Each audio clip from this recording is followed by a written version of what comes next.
welcome back to the Magic Channel. This is Charla, and today I want to first thank you all for tuning in to our Magic Cave. Back a few videos ago when me and Travis was going through our haul, he let you all know that Miss Thang here got an Oko Planeswalker deck. So, with that being said, I am definitely going to review that with you all. So, as you can tell, I've already opened the box,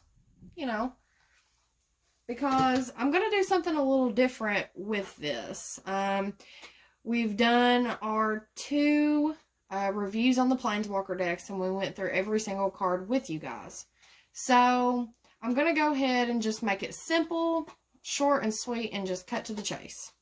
So, I do want to show off his beautiful box because, well, it is absolutely gorgeous. I love his colors. Blue, green, purple, pink, whatever you want to say. So, obviously I've opened my deck, as you can tell, and kind of laid out some cards. Oko being here in the middle. But I do want to go ahead and go over this, hey, before you play.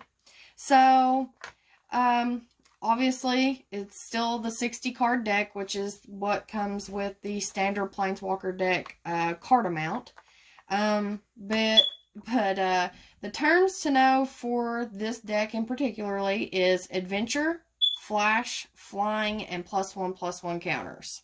So, this is always good to review before you actually start playing with your deck, so you know kind of what you're going to be dealing with. So, with that being said, let's review Oko. So, when reviewing this deck after I opened it, the first thing that I noticed is that Oko here deals with non-humans, but yet there are some humans in this deck, which is kind of weird. Example A, we have a Garen Brigg Carver.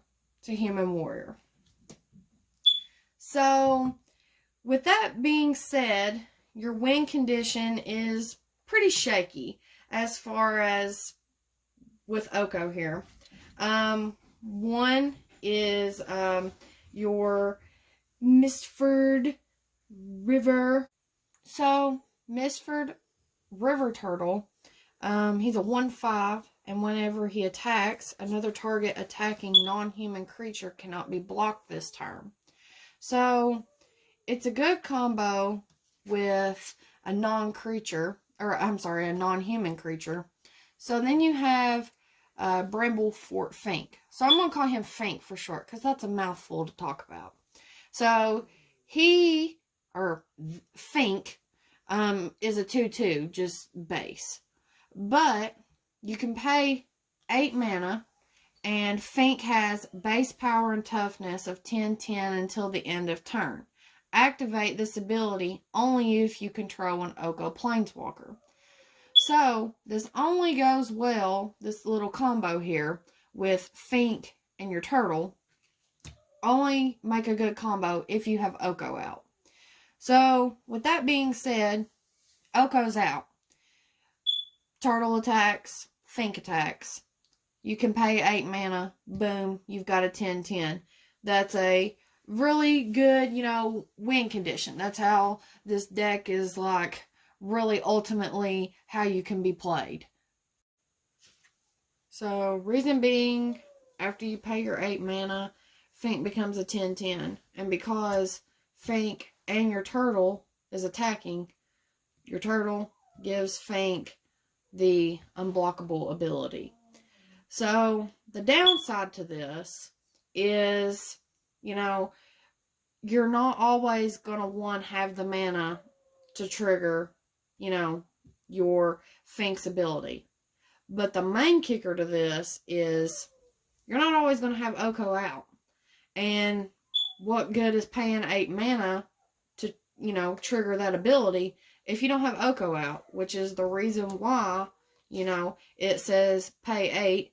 Fink has base power and toughness 10/10 until the end of turn. Activate this ability only if you control an Oko Planeswalker.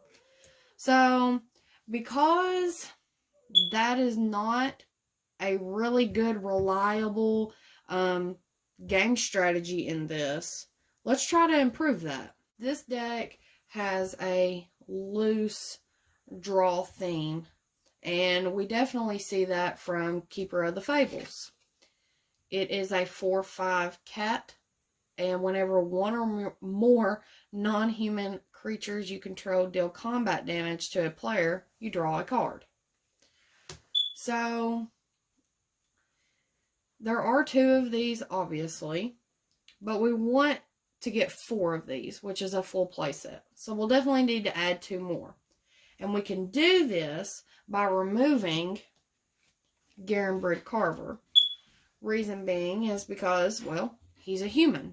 And there's really no other humans in here besides him. Then also, we could remove this Tunvale Treefolk. You know, it does have an okay, you know, ability, but it's an adventure. So, I mean, you could definitely put 2+1/+1 counters on a target creature. But to me, I would definitely get rid of this because you're paying 6 mana for the creature itself, which is going to take you a while to build up mana for just a vanilla 6/5 who doesn't do anything when he's out on the battlefield. So, my main thing in this is replacing your Treefolk and your Carver. I would definitely replace these with Fairy Vandal. You need to get 2 more of these. Reason being is because whenever you draw your second card each turn, you put a +1/+1 counter on Fairy Vandal, which also goes hand in hand with your Keeper of Fables. Because whenever one or more non-human creatures you control deal combat damage to a player, you draw a card. So those 2 are an awesome combo because you're drawing a card, but yet at the same time, you're making your fairy a lot bigger. So you could very easily get this thing as big as what you could pay with this combo here of your Fink if Oko was out, but you need a backup because this will not always work. Also, by getting rid of your Carver or your Treefolk, whichever one you decide, you can also bring in another Marrowleaf Pixie. Adding 1 more would give you a full playset. There are several advantages to having Marrowleaf Pixie. 1, because she has flying, and if you don't have if your opponent doesn't have, you know, anything to block against flying, you're dealing combat damage to that player. So that activates your Keeper of Fables ability. Whenever one or more non-human creatures you control deal combat damage to a player, you draw a card. So those work awesome together. Also, it is also a good way for mana ramp, because you can tap it to add green or blue mana. Because a good thing about having an additional way for extra mana is things like this.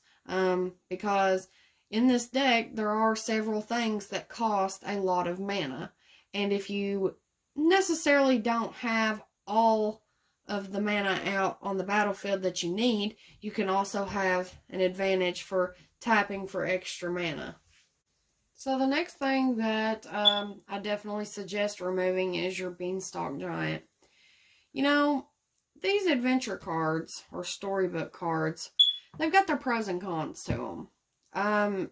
To me, I feel like the adventure sorcery part of it, you know, is good. You search your library for a basic land card, put it onto the battlefield, then shuffle your library. That is a good thing to have. You're paying 3 mana to search for 1 basic land. It is the only kind of fetch for mana card in this deck, which is very surprising because of the higher costing mana in this deck for creatures. But at the same time, you're at a disadvantage because if you're, you know, you could possibly be doing the sorcery to get mana because you're struggling to get mana. So you're spending 3 to get 1. So after you play this, you're sitting in exile on an adventure. And no telling how long this card is going to be sitting there until you build up 7 mana. So his actual ability for the creature is his power and toughness is equal to each number of lands you control. So it's good, but it's also bad. Because if you don't have very many to begin with, it's not going to help you, because there could also be something out on the battlefield that could be at a better advantage for you attacking against, your opponent or even blocking. So I would definitely, replace that, because if this thing had trample, oh, it would be so much against it. But, it doesn't, and to me, just kind of a boring card to me. So you could definitely replace this to find something better. And with that being said, you definitely want to try to maybe replace it with your Wildborn Preserver. It goes well with Marrowleaf Pixie, because you're ramping up your mana, because whenever another non-creature or non-human creature enters the battlefield under your control, you may pay X. And when you do, put X +1/+1 counters on Wildborn Preserver. So we kind of like to have 2 of those in the deck. So yeah, you can very easily get 2 more of these and make it 3.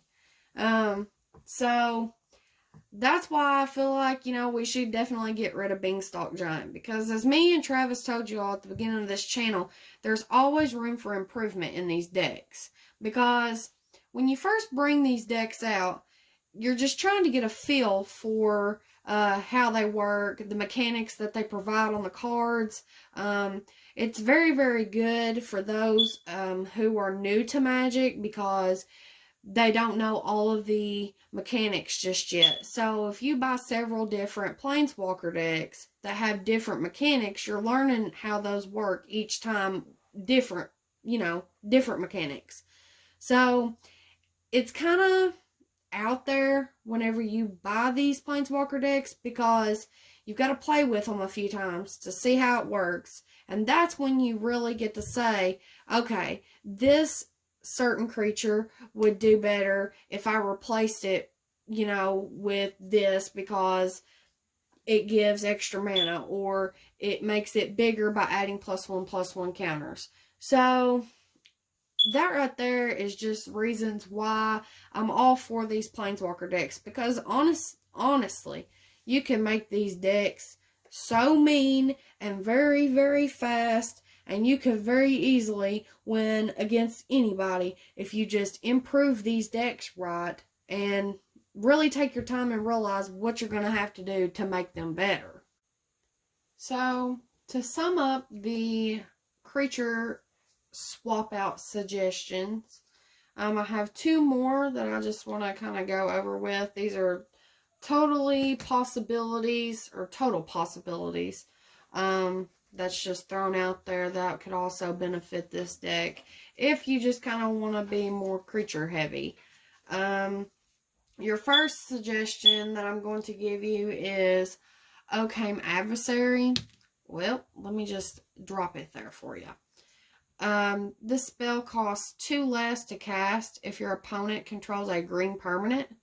Has Death Touch. And also, whenever Occam Adversary deals combat damage to a player, you draw a card. So this is awesome, because whenever you deal combat damage, because this is an elf, it is a non-human, so then your Keeper of Fables, his ability will activate. So let's go back over that once again. Whenever 1 or more non-human creatures you control deal combat damage to a player, draw a card. So, right there, you've drew 2 extra cards because of the combat damage and activated abilities that have taken place. The last one I want to go over is Sage of the Falls. It's a merfolk wizard, and whenever Sage of the Falls or another non-human creature enters the battlefield under your control, you may draw a card. If you do, you discard a card. So, there's a couple of things that really tie this together, because your first thing is you draw a card. You're drawing an extra card from a creature, which is an activated ability, because whenever you do something, it does something. So, because you draw a card, you discard a card. So, say you have Tomb Raider, which is our little fairy here. You discard her into the graveyard, which is a good thing, because what I'm getting ready to get to will tie it all together. So, you discard her into the graveyard, so she flies away. Then, with our spells, you can play Stolen by the Fae. It is return target creature with converted mana cost X to its owner's hand. You create X 1/1 blue fairy creature tokens with flying. So, you can pay her cost, which is 1 blue and 2, plus, well, you gotta pay 2 blue and X. So, you would return her back to your hand, because she has flying, and whenever it enters the battlefield, you draw a card. So, you're getting a triggered ability whenever you play this card. So, that's awesome, because you're drawing another card. So, whenever also you get to create these 1/1 blue fairy creatures with flying, and you attack, they do combat damage. Because they're non-humans, it's going to activate his ability, and you're going to draw a card. The last thing is a suggestion for divination. You draw 2 cards. Everybody likes to draw cards. So, because I suggested those 2, the only 2 types of sorceries or enchantments that came in, well, technically spells, whatever, that they supplied in this deck is Charmed Sleep, enchant creature. When Charmed Sleep enters the battlefield, tap enchanted creature. Enchanted creature doesn't untap during its controller's next untap step. Pretty good. And also, Frogify. You enchant a creature. Enchanted creature loses all abilities and is a blue frog creature with base power and toughness 1/1. So, if your opponent has a pretty big creature out, and it's kind of put you at a halt when you're starting to really get your game going, and you're worried because you're really starting to build up your creatures, but your opponent has a really, really big creature out that's kind of intimidating to you, boom, slap a Frogify down, it becomes a 1/1, loses all abilities, whatever. So, if you kind of just want to do a little bit of swapping out, or even just maybe taking one Charmed Sleep, or even one Frogify out and putting the divination, or even the Stolen by the Fae in, those would be really good solutions. But that's my solutions for you on this deck. So, with going over all of that, I hope you all enjoyed this video. If you go out and buy you an Oko Planeswalker deck, I hope you take these suggestions that I've provided for you and try to make your deck a little bit better. And hopefully, you can win some games with it. Or even tournaments if you decide to go. So, yeah, this is Charlotte with the Magic Cave. Just want to remind you all to subscribe to our channel, like our videos, and also comment on them. Give us some suggestions of what you like to see. And also, we want to throw out, turn on your notifications. That way, when we upload, you get the notification that, hey, we've uploaded. Come watch our video. So, once again, this is Charlotte with the Magic Cave. See you later.